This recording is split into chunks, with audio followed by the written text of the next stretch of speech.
When I show you these batteries, one of the first things you think of is electricity. But what if when I showed you this banana peel, you thought the same exact thing? You see, this banana peel, compost, dirt, all organic matter can be turned into electricity.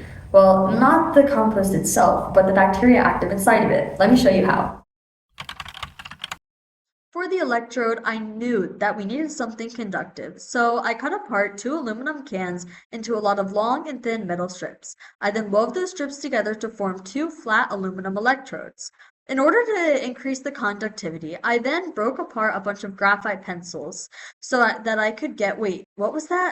Oh yeah, add water too, until you have about a paste-like consistency, and then lots and lots of mixing before you cover up the electrodes with that paste.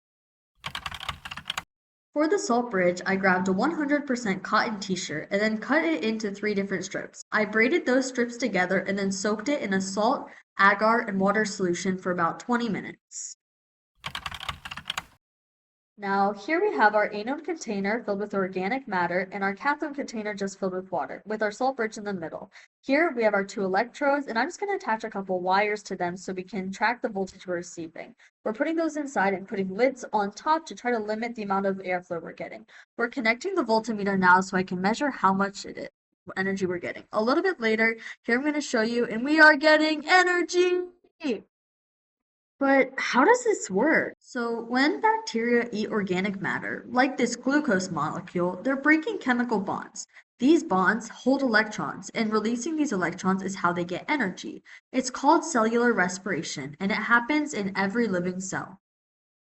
Usually, bacteria pass electrons through a series of proteins called the electron transport chain. At the end, they hand those electrons off to oxygen, making water. That electron flow is what actually generates energy for the cell. But in a microbial fuel cell, we remove oxygen from the bacteria's chamber. Now they're desperate. They need to dump those electrons somewhere. So bacteria like Geobacter or Shonella grow nanowires, literal biological cables that connect to our electrode. We can intercept those electrons before they reach oxygen, and we can hijack their metabolism. Here's the complete system. In the anode chamber, bacteria break down organic matter, releasing electrons and protons. The electrons flow through our wire. There's our electrical current. The protons travel through a salt bridge to the cathode chamber. At the cathode, oxygen is waiting. It accepts the electrons and combines with protons to make water, a complete circuit powered by bacteria.